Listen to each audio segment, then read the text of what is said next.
Hello, and welcome to Tell Me About Your Book. My name is John Christian. My guest today is self-published author Karen Telling.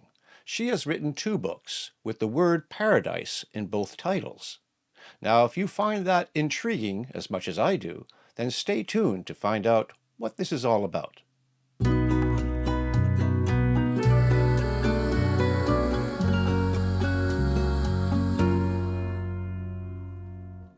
Hi, Karen, and welcome to the show. Hi. So I understand that you wrote a couple of books with the word paradise in it. I haven't read them, but the word paradise is intriguing. Can you tell me about your book? Yeah, my first book is really about our journey to Portugal. We moved here nearly 20 years ago. And before that, we'd spent about 15 years coming here on holiday. And 2003, our circumstances changed. We had a business. Someone wanted to buy it. And we thought, what else will we do? I know, we'll go to Portugal. So we loaded our 2 dogs into the car and we drove down through France, Spain, and into Portugal and turned up with no jobs, a 6 month rental on a house here, and we had to find our way from there. Um, we'd always planned that we would maybe retire here, but when we came, we were actually I think, 38. My husband was 42. So we had to decide what we were going to do for jobs and look for a permanent home. This area of the Algarve, we've always thought has been a little piece of paradise. And for us, it just seemed the ideal place to be. Carvoeiro was a small fishing village. It's got a small sort of horseshoe bay with cliffs going up either side. We can see the sea from if I step out the front gate, I can see the sea. Tell me about the actual book and what it's about. It starts with us literally locking up and leaving our home in the UK. It was a normal, I think it was maybe a Thursday morning. We'd sold the house. We hadn't completely closed on the sale, but it was going to happen in the next couple of weeks. So we thought, okay, we'll just go. We drove up and gave the keys into the estate agent. And he said, "Oh, when are you going?" And we said, "Well, now." And looked out the window. The car is sitting there with the 2 dogs, and we had a roof box because the dogs had all of the space in the car, and we had enough stuff just for the journey, for us. Um, and we said, "No, that's it. We're off to the tunnel." And he just looked at us like, "Okay, this is." For him, just a normal working day. For us, this was us leaving our home, our country, going off on this adventure. So the book details our journey, the days, 3, 4 days it took to come down. But then I go back in time to explain why we loved it so much and the previous holidays that we've had, some of the characters that we'd met, some of our favorite places that we'd been to, and just to explain the draw that this little village had to us. Um, and then so I go back and forward in time. Um, but the book basically covers the first year that we were here. So we had 2 6 month rentals, one which was not a great success. The second one was better. But it finishes on the day we moved into our own house, and we managed to buy this house. We're still here now. Mm. And I thought this is a good place to end it. We're moving into our own place at last. Um, and then I had quite a few comments and requests for an update. And the other thing I included in the book, because I only intended to write one book, is that I had major spinal surgery in Lisbon. in 2009, and I'm now disabled. And I'm virtually housebound, and I spend most of my time flat on my back. And I actually wrote both books on my phone with my thumbs uh, because sitting is really uncomfortable. I'm sitting in a wheelchair at the moment. I have cushions to make it doable, but sitting is, I don't do it normally. I have an electric bed here in the living room, and Right. that's where I spend most of my time. And I included that story about my surgery, not as a sort of misery memoir and not for people to feel sorry for me, but I wanted to pay tribute to the kindness of strangers. Because when I was going through that really difficult time, there were several people, and two in particular, who really went out of their way to be so kind to me and to make that really difficult experience just so much easier, and took both of them in different ways, took a huge weight off of me. Um, and I wanted to acknowledge them and also they show them as an example of Portuguese people, because in general, they are a very, very welcoming and kind and thoughtful and just really nice people once you get to know them, and if you make the effort with the language and things. um I I'm always surprised at how open and welcoming Portuguese people are to other nationalities, and I felt that um I just wanted to record that. And those two guys will never probably read the book, they didn't speak English. um and I've not seen them since, probably never will. Um, but I wanted them to be recognised, really. That's good. Do you speak Portuguese now that you've been there for so long? I do, yeah. In fact, I had to take a language test because I now have Portuguese citizenship. Oh, really? That's good. That's good. Yeah. How's your husband enjoying Portugal? I thought the first 6 months or so we could have an extended vacation. For the first time, we didn't have jobs to get up for. We could relax. We had a little bit of money in the bank. But after about 6 weeks, he was driving me up the wall because he kept saying, I've never been unemployed before. And I said, you're not unemployed. We've sold a business. We're just having an extended vacation. No, no, no. He has a really strong work ethic. And he couldn't cope, especially because we were in rented property that we couldn't do anything to. So there was a gardener, there was a maid, there was nothing for him to do. Um, and so he put an advert in one of the local English papers to see if anyone wanted a man with a van service. And he didn't even have a van. Um, but, and I said to him, but how's this going to work when you haven't got a van?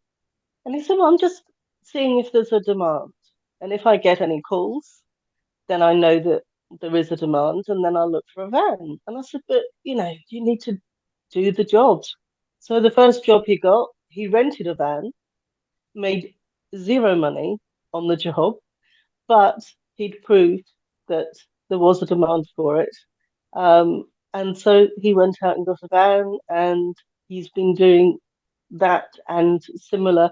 Now he works in, he buys and sells secondhand furniture and does house clearances and gets involved in sort of charity work and things. But that's how he started off, literally, moving sofas and stuff like that. As long as he's busy, he's happy. Sure, sure. I can relate to that because just sitting around not doing anything doesn't work for me either. So that's your first book. Yeah, And you said you had people requesting an update. And so yeah. you wrote a second book. It takes up the story again. Literally the next day, in our first rental, we had one little cat who was determined to become part of our family, even though our dogs absolutely hated her. And we used to feed her on a separate terrace, keep them so that, she was safe. Then she started sleeping there. Um, and the dogs could see her, but I thought, I'm not risking letting them near her. And then one day, she just walked around the villa, and the back door into the kitchen was open. And she strolled in and walked through the kitchen into the living room, walked past the dogs, jumped up on the sofa, started cleaning herself. And the dogs didn't know what to do. They'd never been so close to a cat before, especially one that didn't run away. And so she just stayed. And we had her until she was 18. We only lost her about a year ago. And from then on, we've gone on to rescue countless numbers of dogs, cats, puppies. I've bottle fed abandoned pups and kittens. Um, so I thought maybe I would do an update, uh, mostly about the animals, mostly about all of the animals that we've looked after. But as I was writing it, little bits of us kept coming in, and I thought, okay, maybe I'll see if I've got enough uh, material. And it turned out that both books have a almost identical word count. And so that's what the second book is all about. When you were writing the first book, did you have the word paradise in mind? It's a straight title, and it's also a slightly ironic title because it is paradise in a lot of ways, but nowhere's perfect. And when things go wrong, and when you have to deal with the bureaucracy of the finances or the town hall, or you kind of another day in paradise, you know. So it's you can take it either way. Being that that was the first book that you wrote, what was that experience like for you? I didn't really set out to write a book. I'd written about my back operation a few years after it had happened, just to get it all kind of straight in my mind. But that was 2012.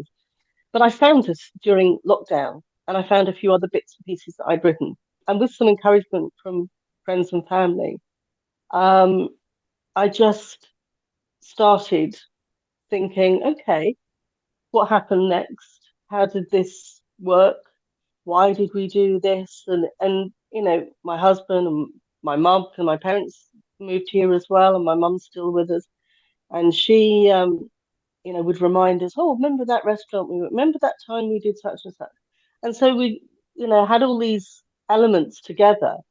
And then it was just deciding how I was going to format it. And then I think it worked quite well, the going backwards and forwards in time. Um, and a lot of local people that have read it have really enjoyed going back through the memories of when we first came here on holiday, which was in the late 80s, and the kind of the businesses that were there then, the restaurants that we used to go to. Um, it was it was a really enjoyable to go back and look back through photographs and things to jog my memory on things that had happened. And then the closer we got to the actual moving and the more recent things, that just kind of flowed. Yeah, that sounds really nice. And what are sales like for you? Sets have been amazing. I didn't do any pre-publicity, pre-orders, anything like that. Um, and I kind of thought it might sell for a few months. People who know Carvoeiro, who live here or holiday here or whatever. But I've been really shocked at how many readers I've had in the United States, in Australia, in all sorts of countries. Um, and I'm still shocked because the sales are still continuing. And obviously, once people read the first book, the vast majority go on to read the second book. So I'm just enjoying it as long as it lasts, really. I've done some local book signings. I have another one planned for just before Christmas. And the first one I did, I think, was in March this year, just after the second book came out. And it was a local book come coffee shop restaurant, and they've been very supportive and sell the books for me.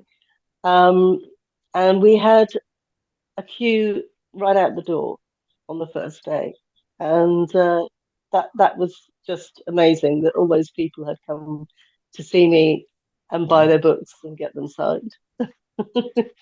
Well, I think perhaps the subject matter helps you sell the books too. I mean, you're talking about a certain place that people can relate to. And so, Yeah, yeah, I can see people really wanting to read that, especially yeah. with the word paradise in it. That's what caught my eye. That's why I kept Paradise in both books.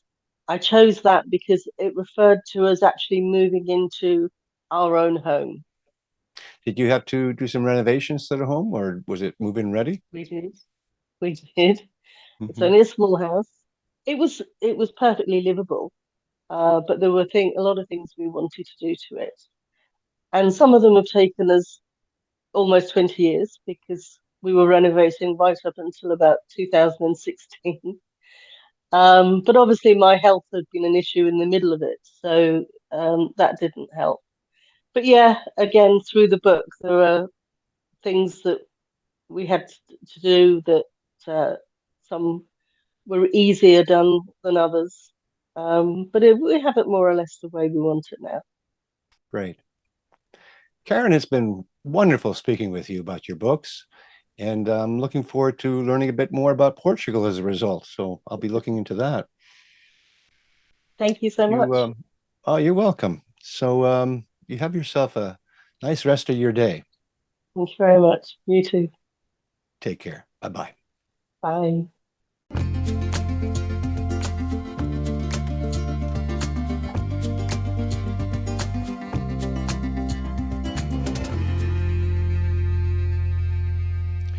And that's our show for today. If you like what I do here on Tell Me About Your Book, then hit the like button and subscribe and ring that bell for future notifications. And if you are a self-published author, I would love to hear from you. Until that time, keep writing and be kind to one another.